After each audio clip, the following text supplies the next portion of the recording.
Hola, buenas tardes. Bienvenidas, bienvenidos. Gracias por vuestra asistencia a este acto.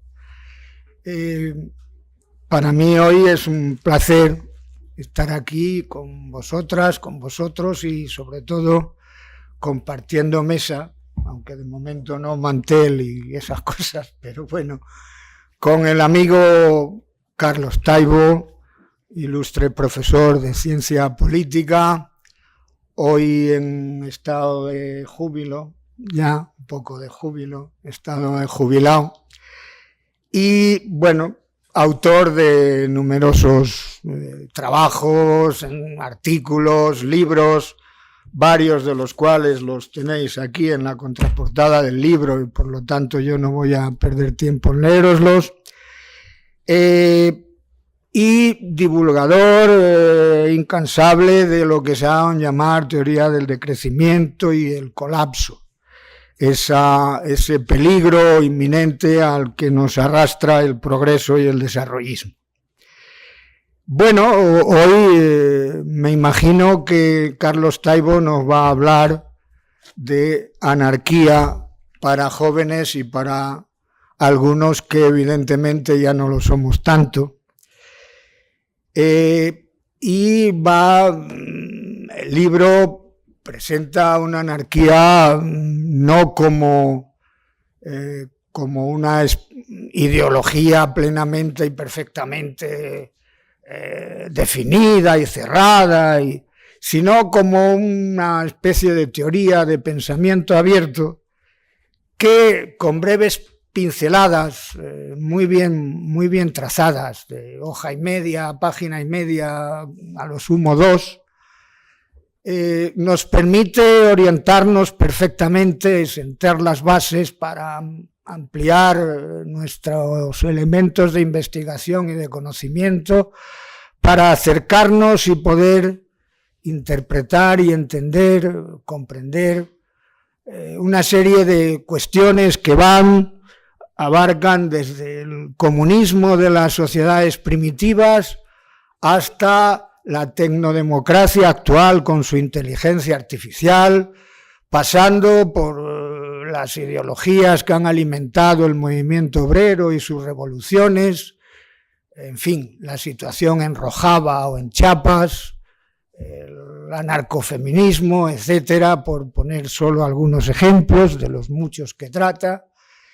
Y por otro lado nos ayuda también a desmontar algunas creencias populares que se asumen como verdades incuestionables y que solo se sustentan o se mantienen por los miedos y la fe que estos miedos provoca o nos provoca a la gente, ¿no? Cosas como que el poder es infinito e ilimitado, el poder del poder, valga la redundancia, o como que es algo natural la propiedad privada. Me refiero no al hecho de tener una camiseta o un cepillo de dientes de uso personal, sino la propiedad privada de los medios de comunicación, ¿no? de los medios de producción, ¿no? También los de comunicación. Sí, también los de comunicación. En fin, este y otro tipo de mitos también nos permite acercarnos a desmontarlo, ¿no? Por lo tanto, esta especie de manual, en el sentido de tenerlo a mano, es de lo más apropiado y oportuno, bajo mi punto de vista, tratarlo hoy, en la actualidad, en la situación en que está el mundo, donde el sistema, la oligarquía tecnofinanciera o como queramos llamar al poder que gobierna el planeta, lo tiene organizado en forma orwelliana, con 40 años de retraso en lo de respecto a la visión de 1984, en 3 bloques o imperios que representan la realización plena en el sentido más estricto del materialismo histórico de 2 de las tres ideologías importantes que en el siglo XIX aparecieron para alimentar las expectativas de movimiento obrero revolucionario y demás. Por un lado, en Occidente, el liberalismo democrático degenerado hacia su versión más perversa y salvaje, la del darwinismo social, que con toda desfachatez ya nos coloca un títere de dirigente, un títere delincuente, sin ningún síntoma de avergonzarse, y nos demuestra palpablemente ese concepto que últimamente esta gente de extrema derecha tiene todo el día en la boca, su concepto de libertad, que es que los millonarios puedan y se les permita hacer absolutamente todo lo que quieran, porque los millonarios no delinquen, hacen negocios. Eso en cuanto a Occidente. En el centro pues tenemos el tardocomunismo, esa especie de oligarquía policíaco-militar que colocó también a su títere un tanto borracho y pendenciero, ahí está. Y en el Oriente, pues la fase de socialismo científico propia del capitalismo de Estado en manos de un férreo partido único. Por tanto, por exclusión y por reducción, nos queda la anarquía ya como el último rayo de esperanza, la última posibilidad de guía hacia la emancipación de la gente, la última posibilidad de hacer posible, valga la redundancia, ese mundo nuevo que llevamos en los corazones, que hace bien pocos años resonaba en las plazas y pueblos, no solo de este país, sino de buena parte del mundo, y que además de ser posible, como se gritaba en aquel momento, yo añado que cada vez se convierte en algo más urgente y necesario. En fin, nada más, y ya os dejo con el profesor Taibo para que nos acerque a esta bien querida anarquía. Gracias.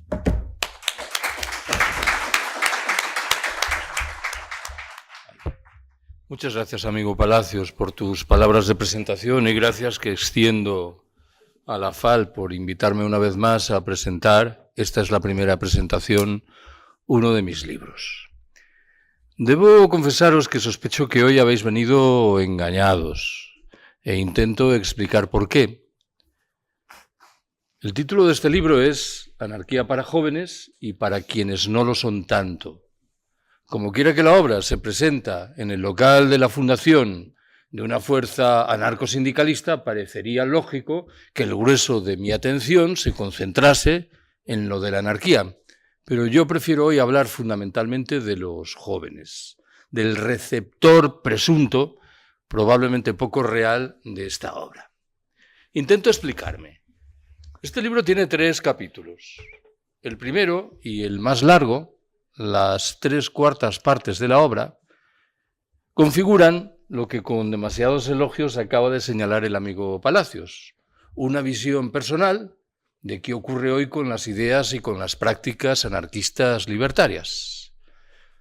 No estoy muy seguro de que en términos lingüísticos esa versión sea particularmente asequible, pero quiero recordaros que los sociólogos entienden que los jóvenes configuran un grupo de edad que se expande desde los 16 hasta los 29 años, y sospecho que quienes están en el margen superior de ese grupo no van a tener ningún problema para entender lo que cuento en estas páginas. Aparte lo anterior, para guardarme la espalda, he agregado de eso y para quienes no lo son tanto, con lo cual sospecho que las quejas legítimas no tendrán un fundamento pleno. Esta es una versión personal que presta más atención a las prácticas que a las etiquetas. Es casi una obsesión mía. A mí me interesan las gentes que creen en la autogestión y la practican, se autodescriban o no como anarquistas, que me parece algo secundario. Y si tengo que profundizar un poco en la materia, arriesgándome, diré que bebe más bien de la vena anarcocomunista que de la vena anarcocolectivista. Me explico de nuevo. Si uno pone los ojos en un manual que pretende describir las diferencias entre estas dos grandes corrientes del anarquismo de finales del siglo XIX, lo común es que identifiquen una central, el procedimiento de reparto de la riqueza en virtud o no del rendimiento de las personas. No es eso lo que me interesa. Yo creo que el anarcocomunismo toma como fuente una visión que entiende que las conductas libertarias están claramente ancladas en el ser humano, de tal manera que se trata de buscarlas muchas veces debajo de la hierba. En tanto, la versión anarcocolectivista es una visión más vanguardista, de generación de grupos que pretenden convencer y dirigir a los demás. En la primera versión está Kropotkin, en la segunda está Bakunin. Yo soy más kropotkiniano que bakuniniano. Me atrevo a agregar un comentario más sobre ese texto, el central del libro. Creo yo que en este caso hay una voluntad expresa de identificar los problemas que rodean a las ideas y a las prácticas anarquistas, algo que no es común en los ya numerosos textos que pretenden ofrecer versiones pedagógicas sobre estas y otras. En este caso me parece que era ineludible. Los clásicos del anarquismo del siglo XIX escriben en un momento en el que muchas de las reglas del juego son muy diferentes de las que hoy tenemos que soportar, de tal manera que ocultar los problemas que a menudo nos atenazan me parece que no es una buena opción. El tercer capítulo de esta obra, habéis apreciado que me salto el segundo, volveré inmediatamente sobre él, lo configuran unas cuantas conclusiones. Me limitaré a rescatar dos. Una es un texto breve sobre los ancianos, que son, por cierto, olvidados eternos en el mundo general de las izquierdas y también en el mundo libertario. La fuente principal de mis opiniones en esas páginas es un libro que publicó mi buen amigo Juan Cruz, monidor fundamental de esta fundación. Y hay también un texto que intenta sopesar una discusión que me temo que tenemos que encarar antes o después. El caos general que ha invocado Palacios y que se materializa hoy en el planeta de muy diversas formas, ¿cómo se explica? ¿En virtud de una operación tramada, taimada, premeditada del capital para mover pieza obscenamente en provecho de un proyecto asesino? ¿O de resultas de la locura ingente de ese capital que no es capaz de poner orden en sus reglas del juego más elementales? Aviso que esta discusión es muy amplia y que no conduce a ninguna conclusión firme, pero me temo que es una de las que inevitablemente tenemos que afrontar. El capítulo segundo, en inicio no era tal. En inicio lo configuraba un puñado de observaciones sobre los jóvenes que se incorporaban al prefacio de la obra. Pero esas observaciones fueron engordando de tal manera que en un momento determinado llegué a la conclusión de que era preferible otorgarles un formato más solemne en la forma de un capítulo explícito dedicado a esto. En esas páginas se dan cita experiencias personales, conocimientos sociales más o menos asentados y lecturas más o menos especializadas. Permitidme que, para explicar lo que cuento en esas páginas, antes de entrar en materia, saque adelante una encuesta, en el buen entendido de que sospecho que el público de hoy no es aquel con el que normalmente me tengo que enfrentar. De quienes estáis aquí, ¿quiénes tienen 20 o menos años? Nadie. Era una pregunta estúpida donde las hubiera.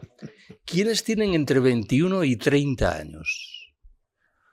1, 2, 3, 4, 5, 6. ¿Quiénes tienen entre 31 y 40 años? 1, 2, 3, 4, 5, 7, 9, 10, 11. Entre 41 y 50. 3.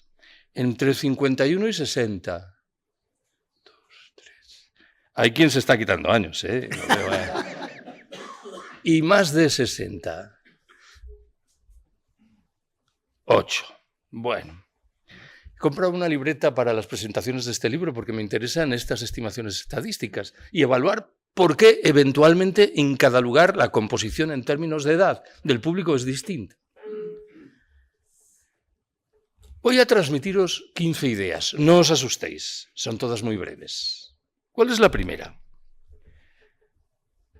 Somos muy a menudo víctimas de las generalizaciones. Es inevitable manejar generalizaciones, pero conviene utilizarlas con mucha prudencia.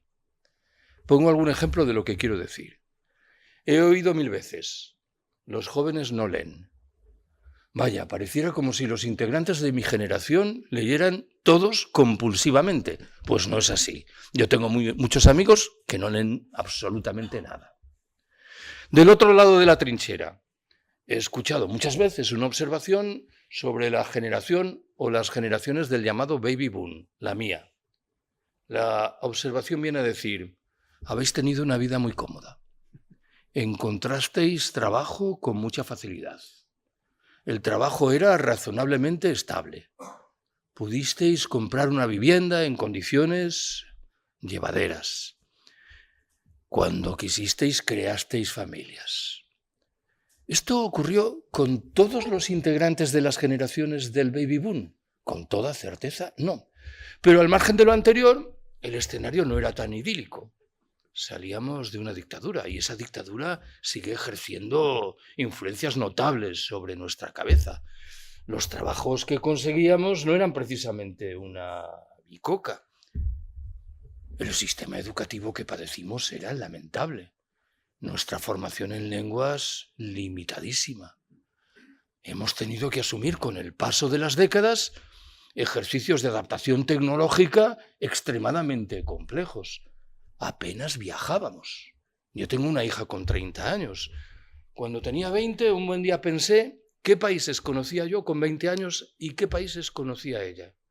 Yo conocía como gallego el norte de Portugal, nada más.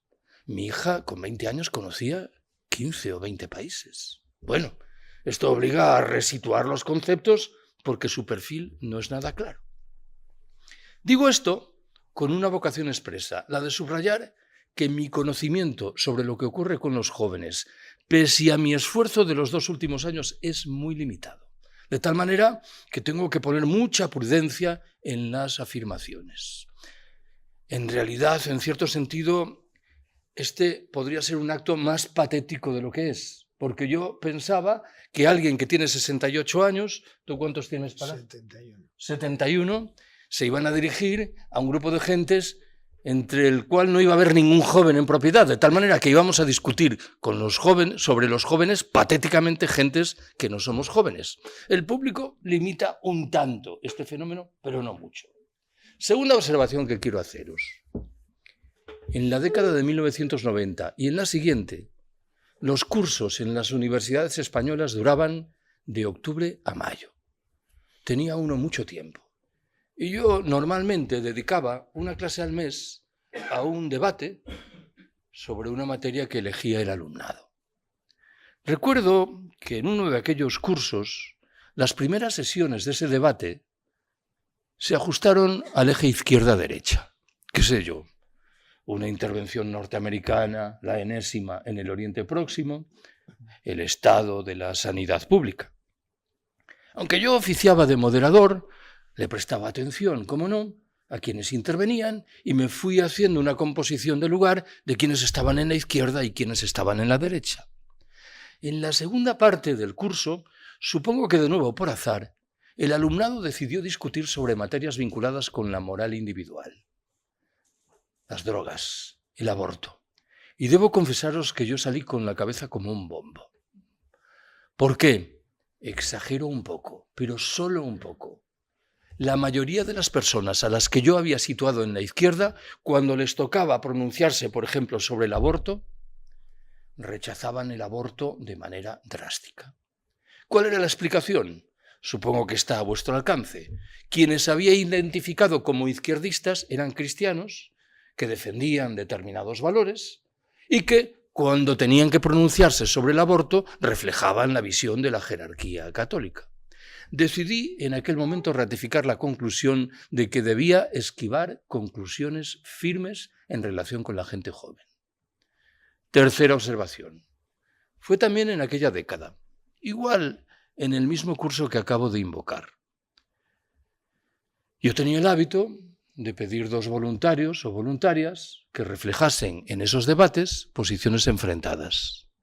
Un buen día, el alumnado decidió discutir, era una materia recurrente, sobre el derecho de autodeterminación. E intervino en primer lugar un joven que defendió con singular empaque y emoción el derecho en cuestión. Como es fácil imaginar, en la ciudad en la que estamos, la mayoría de los participantes posteriores cayeron en picado sobre él con los argumentos nada sutiles que se gasta el nacionalismo de Estado español. Al acabar el debate, yo deduje que tenía que ofrecerle algún tipo de apoyo psicológico a este chaval. ¿Cuál no sería mi sorpresa que unos días después se me acerca y me dice: Carlos, quiero que intercambiemos teléfonos porque me han nombrado delegado? Ojo con la cuestión. ¿Cómo se podía explicar esto? Creo que había 2 explicaciones distintas. La primera, probablemente ingenua, venía a decir: mira estos, tienen una conducta más abierta, plural y liberal en el buen sentido de la palabra de lo que pudiera parecer. Aunque es su rival ideológico, lo designan como su delegado. Creo que tenía más peso la segunda explicación, que identificaba una conducta utilitaria. El mecanismo era: este chaval sabe hablar y defenderse. Es lo que nos interesa para defender nuestros derechos delante del profesorado o de las instituciones académicas. Tengo que volver sobre esta dimensión utilitaria, porque creo que marca muchas de las percepciones de muchas gentes jóvenes. Cuarta de mis apreciaciones. Remite a una fecha precisa, el 15 de mayo del año 2011. Ese día en el que entendemos que surgió un movimiento, el 15M, el movimiento del 15 de mayo. Yo tengo 2 recuerdos firmes de aquella fecha. Acudí a la manifestación correspondiente que se iniciaba en Las Cibeles. Y mientras caminaba subiendo a Alcalá hacia Sol, me encontré con un colega. Prácticamente al unísono, los 2 pronunciamos la misma expresión: no conozco a nadie. Era una forma muy llamativa de retratar la cuestión. Ahí había una gente nueva que nunca acudía a manifestaciones, o al menos nunca acudía a nuestras manifestaciones, que admito que es algo diferente. Lo segundo que recuerdo es que me habían propuesto dirigir unas palabras en la Puerta del Sol. Y yo acepté el ofrecimiento con mucho recelo. Lo acepté porque la persona que me lo proponía me merecía confianza, pero al menos en inicio aquella convocatoria era un poco extraña. Yo no improviso en estas circunstancias. Preparé concienzudamente mis palabras. Y mi temor al llegar a Las Cibeles es que fueran en exceso radicales. Cuando escuché lo que decían desde el altavoz del camión que encabezaba la manifestación, mi temor pasó a ser el contrario, que las mías resultasen ser en exceso moderadas. El problema quedó felizmente resuelto porque en la Puerta del Sol no se oía absolutamente nada, de tal manera que poco importaba lo que yo dijese en un sentido o en el otro. En cualquier caso, creo que soy el ser humano que ha pisado más asambleas del 15M, y yo me consideré muy fortalecido en aquellos meses. Permitidme que recuerde, dado el recinto en el que estamos, que allá por 2012 acudí a un debate en Granada con José Luis García Rúa, que pasaba por ser el diablo de los talibán de la Confederación Nacional del Trabajo. Y descubrí que prácticamente decíamos lo mismo en relación con el 15M. Decíamos lo mismo que significa. El 15M tenía muchas virtudes y quien no las viese anda muy ciego y arrastraba, como es inevitable, sus defectos. Y quien no los viese también andaba muy ciego, pero más ciego andaba el primero que el segundo. Quinta de mis apreciaciones. Desde hace, si no me equivoco, 14 años, se despliega en las universidades de los Estados miembros de la Unión Europea el llamado Plan de Bolonia. Probablemente sabéis que la principal innovación pedagógica de Bolonia pasa por los seminarios. El profesorado tiene que impartir seminarios, seminarios y seminarios, y el alumnado que padecerlos. Yo llegué a la conclusión de que el único uso razonable de ese tiempo era, de nuevo, organizar debates con el alumnado. Y el primer año de despliegue de esos debates me sentí muy marcado negativamente por la percepción de que la mayoría de mis alumnos y alumnas tenían muy claro que las sociedades solo progresan en virtud de la competición más feroz, del codazo más descarnado. Y debo confesaros que desactivar ese discurso no es nada sencillo, siquiera solo sea por una razón. Ese discurso da cuenta de una parte de la realidad. Sería absurdo que yo negase que hay una dimensión competitiva en la acción de la especie humana. En algún caso, muy atrevido yo, me atreví a recomendar la lectura de un libro maravilloso, El apoyo mutuo de Kropotkin. En ese libro, Kropotkin demuestra empíricamente que hay muy numerosos y muy consistentes ejemplos de especies animales que progresan a través de la cooperación y de la solidaridad. Me interesa la dimensión biológica del argumento.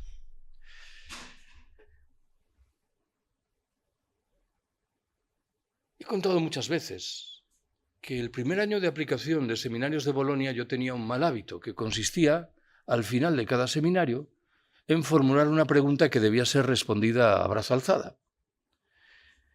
En una semana, mis diferentes grupos de seminarios, alumnos de primero de una facultad de Derecho en una universidad pública, discutieron sobre el franquismo. Y la pregunta que yo formulaba era, de quienes estáis aquí, ¿quiénes simpatizáis con el franquismo y quiénes lo rechazáis? Siempre había 5 o 6 alumnos, en su mayoría varones, que declaraban simpatizar con el franquismo. Pero recuerdo vivamente que en uno de esos grupos, cuando formulé la pregunta, solo levantó el brazo un alumno para declarar sus simpatías por Franco. Y por la vestimenta se ajustaba al estereotipo del ácrata de la clase. Pañuelo palestino, cinta en la cabeza, pelo muy largo, barba. Y yo pensé que era víctima, yo, de un programa de cámara oculta a ver cómo reaccionaba. Y lo cierto es que reaccioné mal, porque le dije, te estás descojonando de mí, ¿no? Y el pobre hombre echó mano del socorrido argumento de los numerosos pantanos que había construido Franco. Dije, bueno, no pasa nada. También recuerdo que ese día me tocaba a mi hija Ana en casa. Ana tenía 15 años. Y nada más llegar, yo estaba muy sojuzgado por el debate sobre Franco, le digo, oye Ana, ¿tú de Franco qué piensas? Y con mucha rapidez dijo, era un hijo de la gran puta. Dijo, ¿pero sabrás algo más? Y agregó, sí, que era el abuelo de una que concursa en Mira quién baila. Ojo con el argumento, porque retrata también a toda una generación. El argumento, por cierto, es bastante agresivo con el general Franco. El personaje prominente pasaba a ser la nieta que concursaba en televisión y él quedaba como una especie de abuelillo extraviado en la historia. Sexta observación. Probablemente sabéis, lo ha recordado antes Palacios, que he dedicado muchos años a la teoría del decrecimiento. Permitidme que rescate un elemento de esa teoría. En términos reales, la renta per cápita en Estados Unidos es hoy 4 veces superior a la que se registraba al terminar la Segunda Guerra Mundial en 1945. De un tiempo a esta parte, y sin embargo, todos los estudios parecen concluir que ha ido creciendo y notablemente el porcentaje de población estadounidense que declara ser cada vez menos feliz. Suelo citar una encuesta del 2007, os preguntaréis, ¿por qué voy tan atrás en el tiempo? Porque es el año que antecede a la llamada crisis financiera, con lo cual no pueden invocarse los efectos disruptores de esta última. Concluía que un 49% de los estadounidenses declaraba ser cada vez menos feliz, frente a un 26% que afirmaba lo contrario. Todo el mundo ha utilizado en alguna ocasión esa máxima que reza que el dinero no hace la felicidad. Siempre digo lo mismo, administrémosla con mucha prudencia. En los estadios iniciales del desarrollo, la disposición de dinero, de recursos, de riqueza, claro que tiene que ver con nuestro bienestar. Si yo me estoy muriendo de hambre y empiezo a comer, hay un cambio sustancial y para bien en mi estilo de vida. Sobran, sin embargo, los motivos para argumentar que, dejados atrás los estadios iniciales del desarrollo, el hiperconsumo al que a menudo nos entregamos en las sociedades opulentas es antes un indicador de malestar general que una señal de bienestar exultante. Lo digo de otra manera y a esto voy. El sentido común, imperante en una sociedad como la nuestra, entiende que desde muchas décadas atrás cada nueva generación que entra vive mejor que las anteriores. Mi abuelo vivió mejor que mi bisabuelo. Mi padre vivió mejor que mi abuelo. Yo he vivido mejor que mi padre. ¿Estamos en condiciones de afirmar que los jóvenes que entran ahora en el mercado de trabajo, es una manera de hablar, van a vivir mejor que los integrantes de mi generación? Me temo que nadie está en condiciones de responder de manera taxativamente afirmativa a esta pregunta que nos emplaza delante de una genuina crisis de nuestra civilización. Séptima observación. Hace un año presenté aquí un libro titulado Breviario de Ecología Libertaria y conté algo que voy a recuperar ahora. En enero de 2023, 2 años atrás, me invitaron a participar en Girona, en Cataluña, en una jornada sobre decrecimiento y colapso que organizaba Extinction Rebellion, que probablemente sabéis que es uno de estos movimientos que germinó en un grado u otro al calor de la figura de Greta Thunberg hace casi una década. Las 2 personas que me fueron a buscar a la estación tenían la una 29 y la otra 30 años. Y como quiera que en un par de ocasiones yo describiese Extinction Rebellion como un movimiento juvenil, se consideraron en la obligación de corregirme. Me dijeron: no te engañes, Carlos. Extinction Rebellion, o al menos Extinction Rebellion Girona, no es un movimiento juvenil. Aquí, por lo pronto, no hay estudiantes universitarios. La horquilla de edad de los estudiantes universitarios es la que separa los 18 y los 25 años. A los adolescentes ni se les espera. Yo pregunté, claro, cómo explicaban ese vacío. Y la respuesta fue muy cautelosa. Invocaba, como tantas otras, el peso negativo de las redes sociales.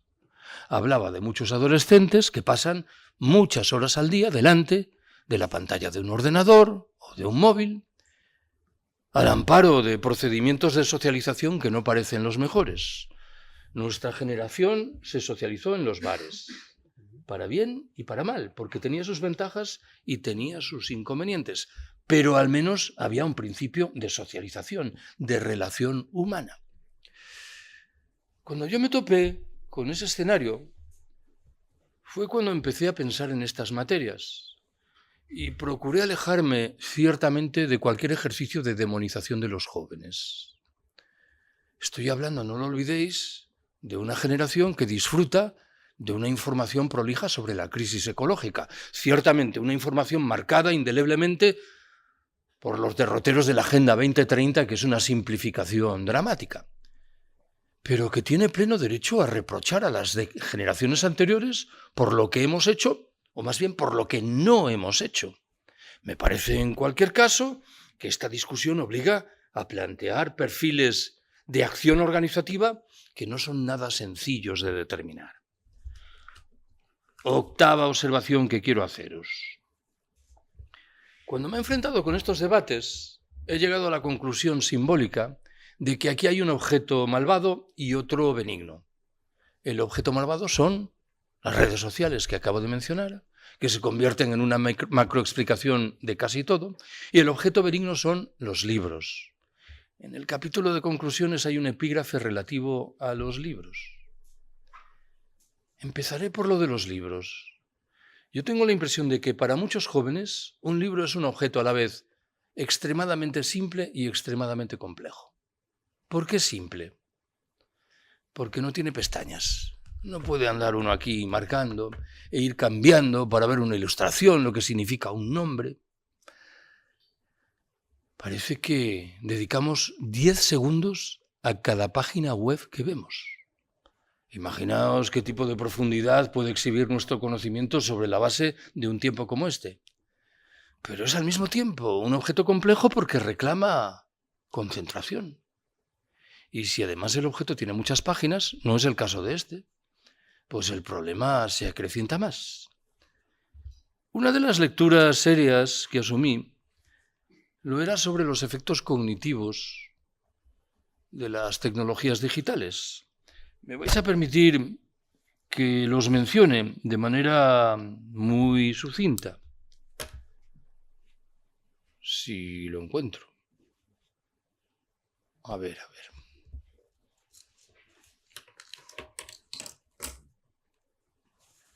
Dice aquí, abajo hasta ordenador impreso. No deseo ignorar en modo alguno que lo digital tiene sus ventajas. Una de ellas nace del hecho de que es una tecnología bidireccional, de tal suerte que quien la emplea puede recibir y puede al tiempo, y al menos en principio, aportar. Si así los hechos permite el intercambio de información, algo que explica su éxito en términos económicos y comerciales, propicia a la vez una conexión permanente que en ocasiones puede no ser ciertamente la deseada o la deseable. Facilita, por otra parte, el desarrollo de las capacidades espaciales y visuales, y en otro terreno puede estimular las habilidades cognitivas cuando nos vamos haciendo viejos. Esto es importante saberlo, ¿eh? Pero parece que las ventajas acaban ahí. Los procesos cognitivos, por lo pronto, se resienten, de la mano de dificultades en lo que se refiere al procesamiento de datos, al desarrollo de argumentos complejos, al trabajo con esquemas globales, al pensamiento crítico y al despliegue de pautas imaginativas. Lo digital apenas permite acumular información, por otra parte, en la memoria propia. Alimenta pautas de conducta que cabe suponer no son las mejores. Al amparo de una notable velocidad de tránsito, propicia una obsesión por lo inmediato, genera una franca dispersión de la atención y nos somete a una sobredosis de datos y de estímulos, en el buen entendido de que ni la primera, la dispersión, ni la segunda, la sobredosis, son necesariamente negativas. La irrupción de los smartphones no ha hecho sino radicalizar muchos de estos problemas, en la medida en que nos ha regalado un ordenador omnipresente. Y al respecto, ni siquiera podemos acogernos a la idea de que el tiempo dedicado al mundo digital ha venido a restar influencia a la televisión. Admitiré, en fin, y vuelvo al inicio, que es difícil evaluar lo que las tecnologías digitales suponen en materia de sociabilidad y conversación, no sin agregar que el abuso de aquellas a duras penas puede ser saludable.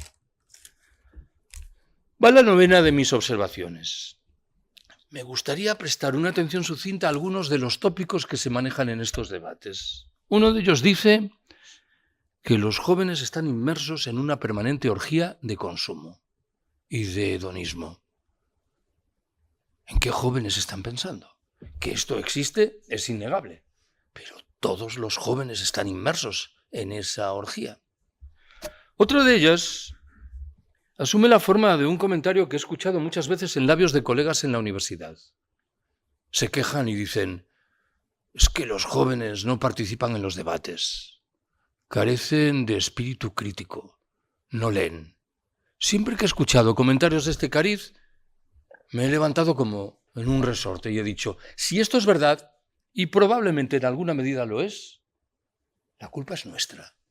Es la sociedad que hemos generado los adultos. Encima me voy a dedicar a demonizar a las víctimas de nuestra conducta. Pongo un tercer ejemplo. Es innegable que existen problemas de solidaridad intergeneracional. Basta con echar una ojeada a las demandas comunes de los sindicatos.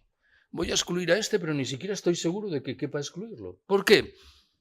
Porque los sindicatos suelen atender a las demandas de sus afiliados y sus afiliados no suelen ser jóvenes, con lo cual hay aquí un bucle en virtud del cual las demandas de los sindicatos contribuyen a ratificar la condición de privilegio relativa de sus afiliados generacionalmente de edades mayores. ¿Nuestras organizaciones son acaso perfectas? No tenemos que partir de la conciencia, del reconocimiento de que exhiben muchas taras.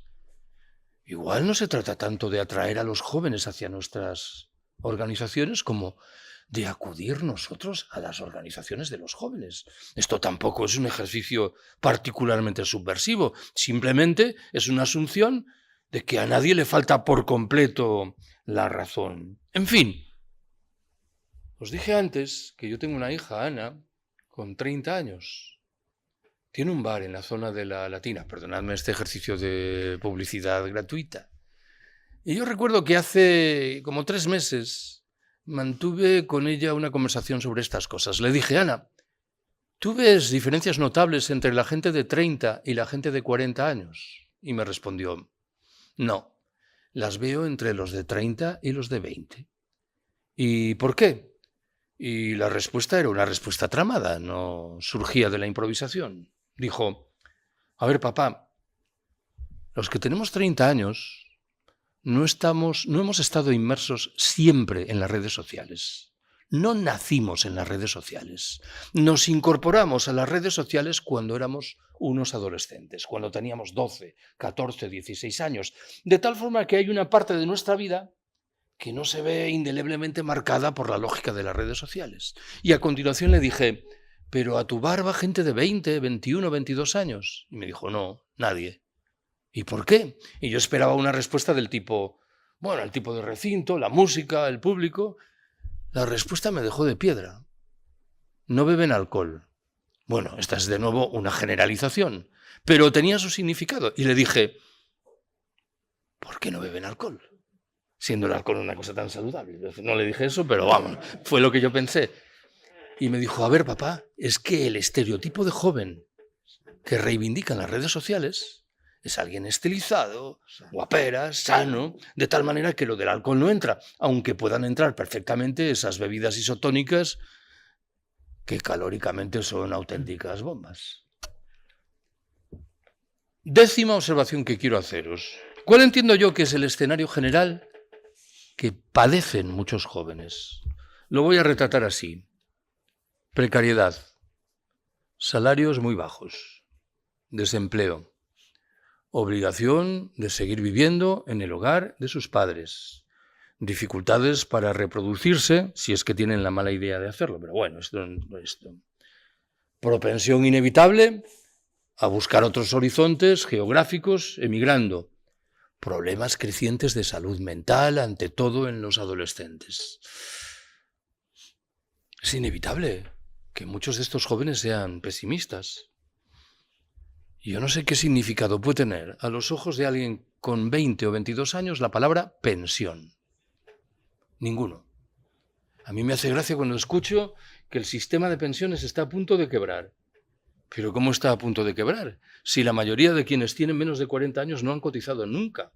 Es decir, saben que no van a cobrar una pensión, a menos que esto pegue un revolcón salvaje. Creo que el estado de ánimo consiguiente es muy diferente del nuestro. Nosotros nos podemos quejar legítimamente de la liviandad de nuestras pensiones, pero sabemos mal que bien que está ahí. Y ojo, en algún momento de ese capítulo llamo la atención sobre el hecho de que reflexiones como las que estoy transmitiéndoos ahora remiten a un país rico del norte desarrollado. ¿Cómo será el escenario de los jóvenes en los países del sur? Esto llevado al grado máximo. 11ª de mis apreciaciones. Yo no sé si habéis tomado contacto con el concepto de edadismo. La fuente principal de mis informaciones en la elaboración de este libro es un libro que publicó Catarata, de una amiga gallega, Teresa Moure. A ver, intento explicar esto sucintamente. Parece que en las últimas décadas hemos progresado algo en materia de comprensión de lo que ocurre en el ámbito del género y de lo que voy a llamar equívocamente la raza. Pero, sin embargo, mantenemos todos los tópicos imaginables en relación con los estereotipos vinculados con la edad. Alguien dirá, es que los estereotipos vinculados con la edad no tienen la misma gravedad que los que corresponden al género y a la raza. Es verdad, pero aún así conviene por lo pronto que seamos conscientes de que el problema está ahí. ¿En qué estoy pensando? No sé si habéis caído en la cuenta en el imaginario que rodea al concepto de adolescencia. Es probable que el verbo adolecer y el sustantivo adolescencia no tengan nada que ver, pero a mí me recuerdan poderosamente el uno al otro. El adolescente es una persona que carece fundamentalmente de todo, que está fuera del mundo. En el otro polo están los ancianos. Os recomiendo encarecidamente la lectura del libro de Juan Cruz sobre los ancianos, sobre la tercera edad. Los ancianos parece que son personas capitidisminuidas, con problemas de salud mental y depresión por todas partes, incapaces de desenvolverse con soltura, de actuar independientemente. Teresa Moure en ese libro plantea una pregunta muy interesante. Dice, ¿por qué se adoptan niños pequeños pero no se adoptan ancianos? Yo ya sé que la pregunta tiene respuestas fáciles, pero creo que se mantiene en vigor. Se supone que por detrás del mecanismo de adopción hay una lógica de solidaridad, una voluntad de acudir en socorro de gentes que están en situación difícil. Bueno, pues si ese es el fundamento mayor de las adopciones, es evidente que hay muchos ancianos en situación tan complicada como muchos niños pequeños. Y sin embargo, esto se nos escapa rápidamente de la consideración. 12ª de mis apreciaciones. Vuelvo un momento, lo dije antes, al 15M. En el 15M había muchos jóvenes que planteaban una queja que era entendible.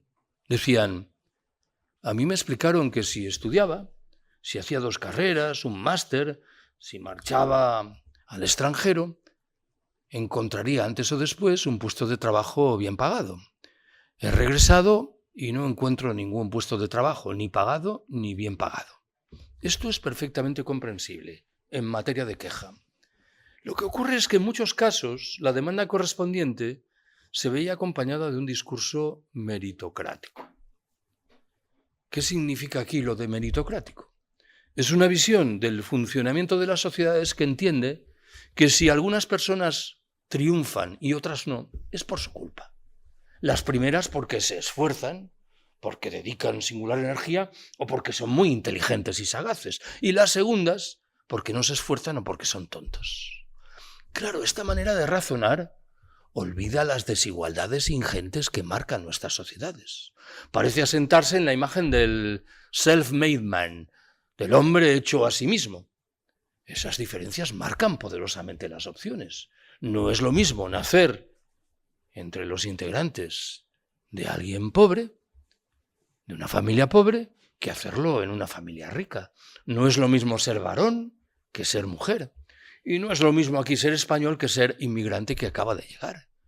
Estas 3 tesituras marcan poderosamente las posibilidades de éxito o de fracaso. Y olvidar lo que significan es extremadamente delicado. Y me temo que mucha gente que en un grado u otro se ha vinculado con movimientos sociales alternativos olvidaba esto. Se dejaba llevar por un impulso en virtud del cual el discurso dominante, este es el discurso de Isabel Díaz Ayuso, de manera obscena, intervenía poderosamente en sus decisiones vitales. 13ª de mis apreciaciones.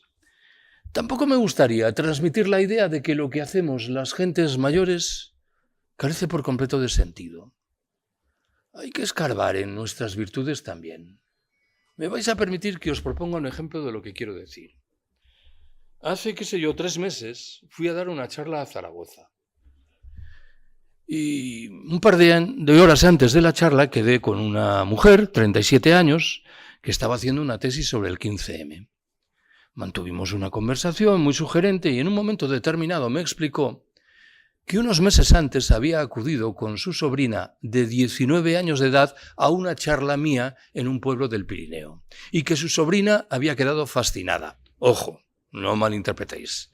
Creo que no había quedado fascinada con mi charla. Había quedado fascinada con el concepto charla. ¿Por qué? Bueno, especulo. Igual a vosotras y a vosotros se os ocurren otras explicaciones. Primera explicación. En esa charla no había ninguna parafernalia tecnológica. En el mejor de los casos habría un micrófono, pero esto no computaba. Para gentes acostumbradas a comunicarse a través de un ordenador, de una pantalla, de unas imágenes, aquello era, si no completamente nuevo, no particularmente perceptible y común. Segunda explicación. La actividad en cuestión no formaba parte de ningún mecanismo reglado. Allí no se obtenían puntos ni créditos. Tú podías tomar la decisión de acudir o de no hacerlo. Y si estabas allí, podías quedarte o ausentarte. Tercero y último, en estrecha relación con lo anterior, no había ningún intercambio monetario. Allí no hacía falta pagar una matrícula o apuntarse en algo. Creo que tiene sentido que reflexionemos sobre esto, porque igual esto que estamos haciendo hoy, que es una charla, que nos parece tan arcaico y tan poco atractivo para la juventud, no lo es tanto. Buscando determinadas veredas, determinados caminos, encontramos que tienen más virtudes de las que pudiera parecer. Esto me recuerda de nuevo al 15M. Yo dije, este movimiento empieza a morir el día en que quienes sostienen que hay que acabar con las asambleas en las calles y plazas, sustituyéndolas por el intercambio a través de un ordenador, cada uno en su casita, en un cuarto individualizado, votando esto o lo otro. Y el movimiento creo que murió por varias razones, pero una de ellas era esta. 14ª observación. Para que veáis que me he currado ese capítulo, os confesaré que leí varios libros sobre youtubers e influencers. No tenía ningún conocimiento sobre esto. Y, por decirlo de manera rápida y rotunda, la realidad correspondiente me pareció patética. Creo que apenas hay que salvar nada ahí. Y sin embargo, estas gentes están en la cabeza de los libros más vendidos. El otro día mi editor, el de Catarata, me dijo que disponía de un programa norteamericano que permite saber a conciencia cuáles son las ventas objetivas de los libros, no las declaradas por las editoriales, y que en cabeza estaban descaradamente todos estos libros, y lo que seguía después eran libros de autoayuda. Esto me da que pensar porque, claro, hace unos años recuerdo que hice una foto en el metro. Había 4 asientos y 4 enfrentados y las 8 personas estaban leyendo un libro. Y me pareció tan inédito que dije, esto merece ser recordado. La siguiente pregunta era, ¿qué libro estaban leyendo? Pero en fin, ya no había que hurgar tanto en la condición de las gentes. De todas maneras, las quejas con respecto a la mierda de los youtubers y de los influencers conviene que las compensemos con el recordatorio de la mierda de nuestros medios de incomunicación serios. El diario coprofágico El País acaba de celebrar su 40 aniversario, si no me equivoco. Y ahora va a tener uno que llegar a la conclusión de que El País es un modelo de información neutra, objetiva, que nos permite acercarnos a la realidad de manera profunda. A estas alturas, después de la mierda que ha lanzado semejante parafernalia periodística. 15ª y última de mis apreciaciones. Me vais a permitir que también aquí lea el epígrafe final de ese capítulo porque creo que resume muchas cosas. Dice así. He leído un puñado de estudios sobre la juventud. Aunque excepciones las hay, las más de las veces esos estudios asumen un tono que aconseja no contestar, pese a las apariencias, los cimientos del orden existente. Todas o casi todas las respuestas que se perfilan, con el propósito de encarar la marginación de las generaciones jóvenes, se conciben en el marco de ese orden. Ahí está, por ejemplo, la confianza en que un buen indicador de que las cosas empiezan a cambiar de forma saludable es el hecho de que lleguen al poder líderes que han surgido de la generación de quien habla. La fórmula en algo me recuerda a un discurso similar abrazado por determinadas modulaciones del feminismo que se contentan con reivindicar que las mujeres alcancen, en pie de igualdad, las mismas cuotas de poder que los hombres, sin contestar un ápice la desigualdad general que marca indeleblemente nuestras sociedades. En esos estudios, o en la mayoría de ellos, no se aprecia ningún cuestionamiento, ni serio ni superficial, de lo que significan la democracia liberal, la institución Estado, los estados del bienestar, la economía de mercado, el crecimiento económico o la militarización general a la que asistimos. Se asume sin más y, por ejemplo, que votar es bueno y que los líderes son necesarios, mientras la certificación de que existe una desafección ante el sistema no invita a considerar si la reacción correspondiente obedece a un patrón autoritario o a uno antiautoritario.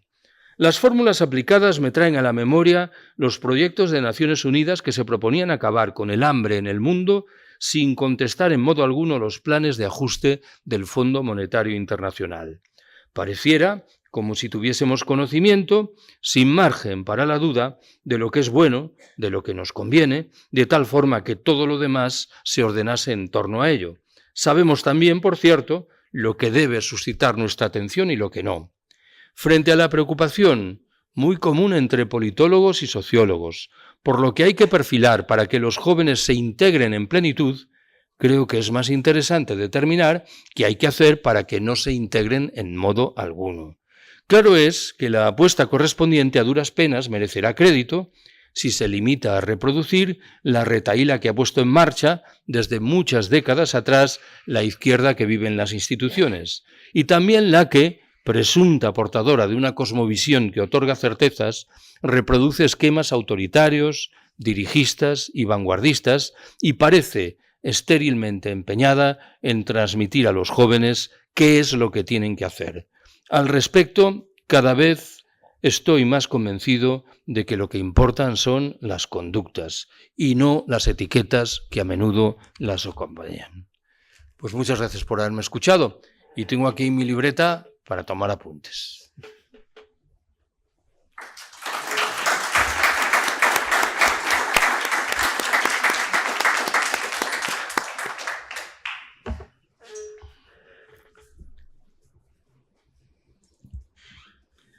¿Quién rompe el fuego?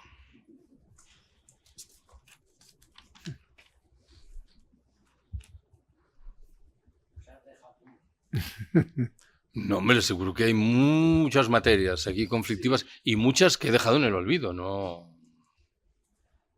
Lo de la salud mental, por ejemplo, que lo he mencionado muy de pasada. Los jóvenes. A ver, ya sé que en el mundo libertario entendemos que alguien que tiene 38 39 años es un joven, lo cual es un retrato patético del escenario en el que estamos. Pero, en fin, aquí veo que con menos de 40 hay 17 personas. Bueno.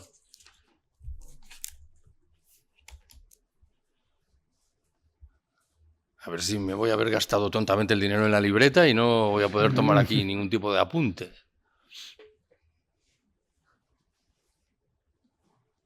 Sí.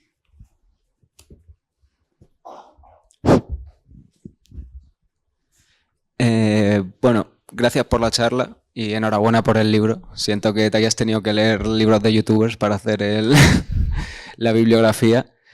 Y yo, o sea, me ha gustado mucho tu análisis y todas tus ideas me parecen, o sea, muy lógicas y racionales.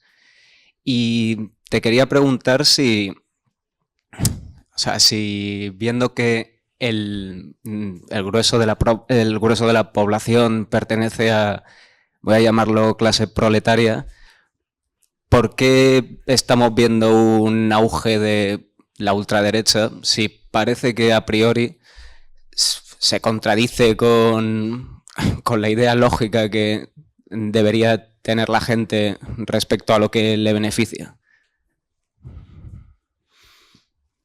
Ya puedes intuir que es una pregunta que no tiene una respuesta sencilla.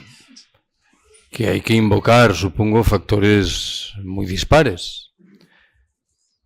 A vuela pluma se me ocurren dos. El primero es el peso de las redes sociales.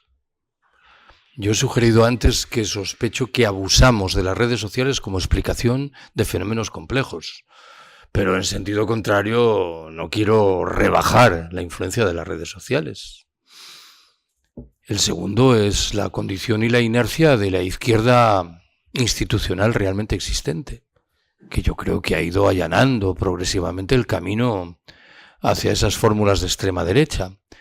Debo confesarte que no me siento particularmente concernido en la demonización de la extrema derecha. Me preocupa más otro fenómeno, el hecho de que el sistema político como un todo acabé por bailar al compás de lo que dice la extrema derecha, que sospecho que es lo que está ocurriendo en todo el planeta, ¿no?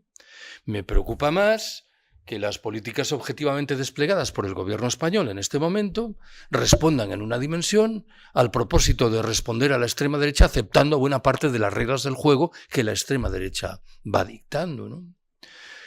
Entiendo que en este escenario los jóvenes son muy vulnerables a la manipulación y admito que en este caso me estoy sirviendo de manera inopinada de ese concepto de adolescencia que he criticado hace un momento, pero es cierto que quien nace a estas discusiones políticas es más fácil que sea objeto de manipulación.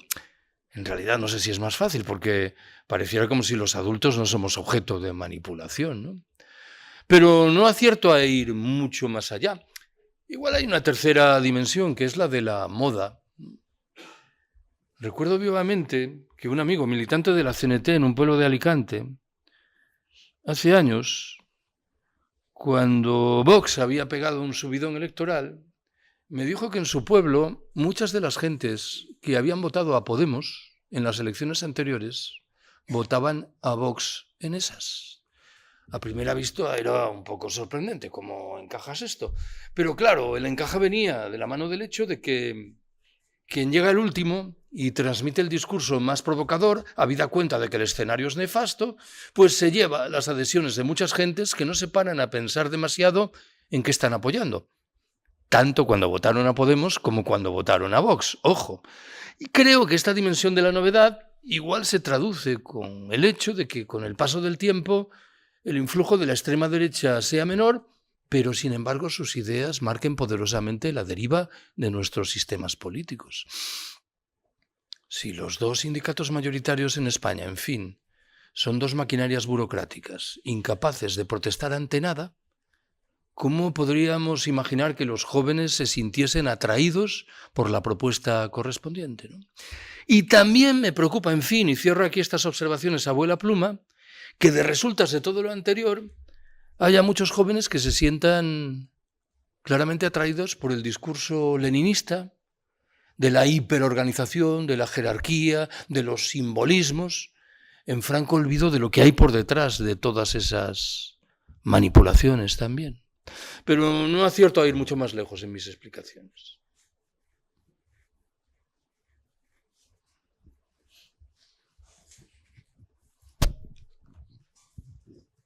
Perdona, se ha dicho siempre que no hay nada más tonto que un obrero de derechas. O sea, ¿cómo interpretas tú que el obrero se mueva a la derecha? En sustancia, la explicación es la misma que acabo de ofrecer en relación con los jóvenes. No es que la situación de los obreros sea la misma. Claro, lo que ha ocurrido en los últimos 80 años es que buena parte de la clase trabajadora o de los obreros se han integrado progresivamente en el sistema y han adquirido vínculos estrechos con la sociedad de consumo, de tal manera que han ido abandonando sus eventuales vocaciones contestatarias. El nivel de vida ha ido subiendo en términos generales y esto hace que asuman posiciones cada vez más conservadoras. El primer conocimiento de este fenómeno nos llegó de Francia, cuando descubrimos, un poco a tono con lo que acabo de decir de ese pueblo de Alicante, que muchos votantes de siempre del Partido Comunista francés pasaban a votar al Frente Nacional de Le Pen, que tenía, claro, una utilidad adicional, la de volcar todas las iras sobre poblaciones foráneas. El principal problema del país son los inmigrantes, que vienen a llevarse nuestro pan. Tampoco hay mucha sorpresa en esto. De nuevo, tiene que ver con la liviandad de las organizaciones de la izquierda que cada vez están más integradas en el sistema. Yo no aprecio ya sorpresa con esto. Entiendo tu pregunta porque cuando el fenómeno se empezó a manifestar nos sorprendía a todos y a todas. Pero hoy me temo que ya forma parte del pan nuestro de cada día. Yo vivo en Vallecas y bien sabes que en Vallecas el Partido Popular nunca ganó las elecciones hasta en las dos últimas consultas. Esto quiere decir, claro, el otro día un colega que vive en Vallecas me decía, a ver, Carlos, lo que ocurre es que en Vallecas hay una masa de población inmigrante cada vez mayor y los inmigrantes quieren protegerse frente a lo que interpretan, pero no encajaba demasiado el discurso, ¿no? Me parece que los inmigrantes tienen que temer más, por lógica, a la derechona que a lo que no es la derechona. Pero claro, si me acojo a la tesis que he defendido ya 2 veces, las diferencias entre lo uno y la izquierda institucional son tan limitadas que al final ese tipo de adhesiones fuertes se van diluyendo, ¿no? Él decía, la gente de Vallecas de siempre sigue siendo gente de izquierdas y comprometida. También aquí habría que preguntar qué significado tienen estos adjetivos, ¿no? Un poco a tono con lo que dije antes de lo que leían esas 8 personas en el metro, ¿no? ¿Qué significa estar comprometido y luchar? ¿Acudir cada 4 años a depositar un papelito en una urna? Pues esto también es uno de los problemas que tenemos, ¿no? Yo he mencionado muchas veces un célebre artículo de Ricardo Mella, de hace más de 100 años, en el que terciaba sobre la discusión electoral, e interpreto yo que mal que bien decía, si queréis acudir a votar, a mí me parece respetable, si queréis absteneros, también me lo parece. Lo que me importa saber es lo que hacéis los 364 días restantes del año. Recomendación, creo, muy sagaz en el momento en el que estamos, porque vivimos en un escenario, no lo olvidéis, de desmovilización extrema. En mi percepción, en ningún momento, desde la muerte de Franco, hemos asistido a un escenario de desmovilización tan rotundo como el de estas horas. En el ABC, los trabajadores de talleres y administración hicieron en plena dictadura un consejo de representantes. Significaba que cada, taller se elegía a alguien en la asamblea y luego nos juntábamos y decidíamos las propuestas que surgían de las asambleas estas, llevábamos a cabo. Hasta tal punto de que hacemos un consejo, un convenio colectivo. Como éramos ilegales, no es que fuéramos alegales, no, éramos ilegales. Llegamos al jurado de empresa, se le exigió que cuando dijéramos nosotros, porque nosotros no podemos firmarlo, cuando se lo dijéramos venía a firmar el convenio. Pero amigo, ¿qué ocurrió? Que llega a Comisiones Obreras, intenta hacer una intersindical, no lo consigue porque surge la UGT por un lado y la CNT también surgimos por otro y ya no puede hacerla. ¿Qué hace Comisiones? Comisiones estaba infiltrada en los sindicatos verticales, no hay que olvidarlo. Y como tenía fuerza en las empresas, dijeron, pues amigo, lo que hacemos es hacer unas elecciones similar a que era la continuidad de los jurados de empresa, ni más ni menos. Y entonces ahí empieza todo. Cada vez peor, porque al final la gente le es más fácil votar que, por ejemplo, afiliarse, los trabajadores, afiliarse o agruparse en algo similar como lo que hicimos nosotros. Y eso es lo que ocurre, cada día se va viciando más. Cuando vemos que encima a los que estamos eligiendo, la mayoría, muchas veces, lo que quieren es, pues, primero tener poder, que eso llena mucho. Y luego, económicamente, también tienen unas ventajas. Eso lo trasladas y lo amplías, y es un poco lo que ha ocurrido. La gente ya no cree, ni mucho menos, ni en unas elecciones ni en otras. No creen en el fondo. Les es más fácil. Es decir, en vez de ponerme a pensar y ser responsable, lo que se ha hecho es cautivar la responsabilidad de los ciudadanos y de los obreros. Solo quiero agregar que esto mismo que cuentas en el ámbito sindical ocurrió en la década de 1980 con las asociaciones de vecinos. El gran triunfo de Felipe González fue cancelar el vigor de la independencia de las asociaciones de vecinos, capturarlas en provecho de un proyecto vertical que dejaba en la inopia cualquier reivindicación seria y sólida, y seguimos pagando los efectos de esto. Bueno, lo mismo, la pregunta es un poco general, pero estoy viendo que hay como muchos problemas y todos bastante preocupantes. ¿Podrías dar alguna, no sé si se te ocurre alguna solución para algunos de estos problemas, como la desmovilización brutalísima que hay ahora mismo, o todos esos obreros que están tendiendo cada vez más a la derecha, en parte por el miedo y por 1000 motivos más? ¿Alguna idea? Más alto, por favor. Bueno, que si se te ocurre alguna idea o os podría, no sé, decir algún consejo o esbozar algo quizá, porque veo muchos problemas y bastante preocupantes, como la desmovilización, el tema de todos los obreros que se van yendo cada vez más a la derecha. Y lo cierto es que se me ocurren pocas ideas realmente útiles para que eso gire hacia otro lado, no sé, al menos ahora mismo. No sé si a ti se te ocurriría algún... A ti se te ocurren pocas ideas y a mí ninguna. A ver, la pregunta tiene mucho calado y una enorme dificultad de responderla. Yo a veces pienso que cuando uno va a hablar en público le hacen determinadas preguntas que reclamarían como respuesta lógica, bueno, perdonad, pero me voy a ausentar 20 minutos, voy aquí a un cuartucho al lado, con unos folios, pienso detalladamente la respuesta y luego os la cuenta, pero a mí no me queda más remedio que responder a quemarropa. ¿Y qué se me ocurre responderte? Una, yo he dicho muchas veces que hay un concepto que manejaban con profusión nuestros abuelas y abuelas anarcosindicalistas y anarquistas, y que ha tenido muchos significados distintos, alguno un poco abstruso. Hablaban de la propaganda por el hecho.